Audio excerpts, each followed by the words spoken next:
Guys, move to one side, please. One side, please.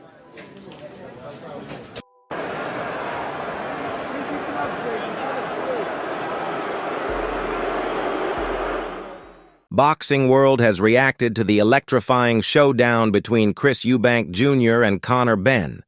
Here are the most interesting reactions. Fight of two hearts. Yeah. My heart always says Conor. I love the kid. He's a good kid with a good heart. But if this fight goes past 6 rounds, it's a hard night to work. It seems that's the general consensus, I think. I think that 6-round mark is ever. You know what? I should say 8 rounds because Conor's extremely fit. Oh, proper. He's unbelievable, so I should go 8 rounds. It's just it's when it gets that stage, that's where weight becomes a factor and size becomes a factor. I think that's when it shows on him. But then I don't think Chris Eubank Jr. is a very good boxer. I think he's a terrible boxer. I think he's a better fighter than he is boxer.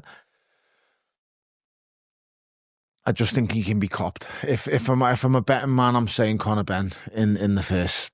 Before this bout, Steve Collins gave his bold prediction. Notably, Collins became the first man to defeat Chris Eubank Sr. when they fought 30 years ago in an interview with Talk Sport.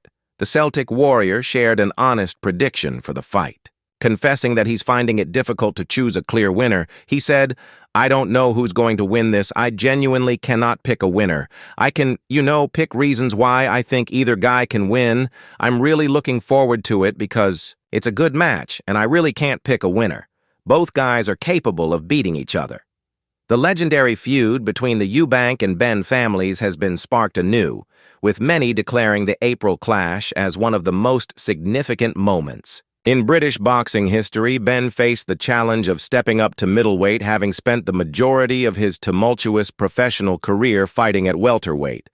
The tension leading up to their grudge match was intense, with Eubank smashing an egg over Benn's head during their announcement press conference. Eubank noted before the fight, "I don't do shenanigans, I do what I believe is right, and I do what I want to do, I'm just being me." However, the stare-down on Tuesday went over without a hitch, as Eubank looked at Benn from a distance. Eubank said, "This fight isn't about size or weight, it's about skill, it's about dedication, it's about expertise, all those areas I excel in. I'm a complete fighter. I've been doing this for so long now, I've forgotten more things than he knows.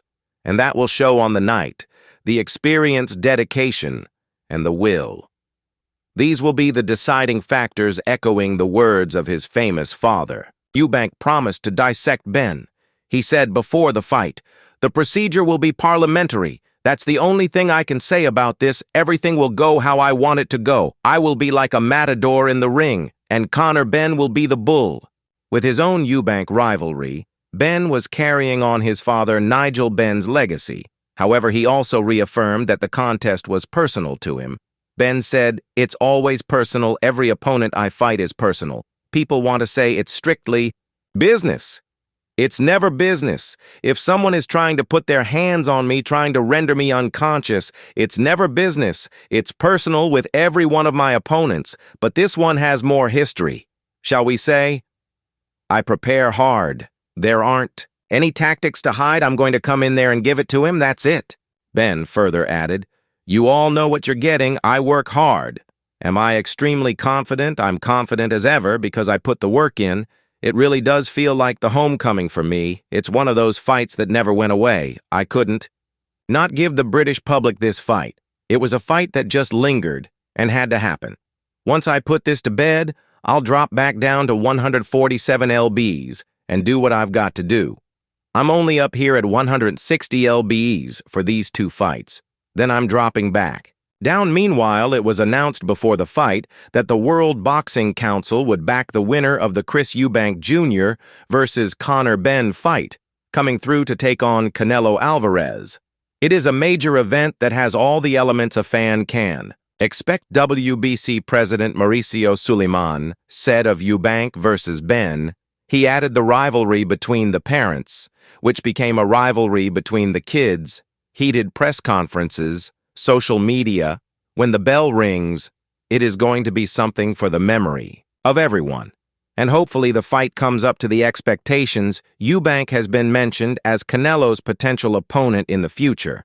Although Eubank was competing against Benn at middleweight, Eubank has experienced boxing at super middleweight.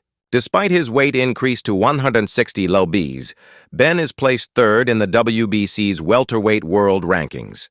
Both have been highly ranked for many years, and are top level in the sport. A fight for the championship is doable. Sullivan said of the Eubank Benn winner fighting Canelo. He added, absolutely, Canelo has embarked on a new stage of his career. He will fight in Riyadh and is then scheduled to fight in Las Vegas. And the winner this Saturday is going to be a major player in boxing. Worldwide, certainly a more realistic objective for Eubank in 2026 would be to box Canelo. Benn is more likely to pursue world honors back down at welterweight. He told Sky Sports, "I will be going back down to 147 lbs to win the world title." Meanwhile, Tony Belly was also assessing the fight between Chris Eubank Jr. and Conor Benn. This contest had divided opinions. Eubank Jr. brought a wealth of experience, having faced genuine world champions and former title holders. However, he had faltered in his most significant challenges, losing to the likes of George Groves and Billy Joe Saunders. He was also the naturally larger fighter with Benn, having to step up 2 full weight classes from his usual 147 lbs to compete at 160. However, there was a 10 lb rehydration clause on the morning of the fight. Despite being the younger fighter, Benn had lost some momentum in the ring, securing only 2 modest points victories in the United States since the cancellation of his first bout, with Eubank following a positive doping test. Before that, he was riding a strong wave of success, securing knockouts against fighters like Chris Algieri and Samuel Vargas. This has led some in the sport to believe he possessed the power, aggression, and determination to take down Eubank. In an interview with the First Round TV, former world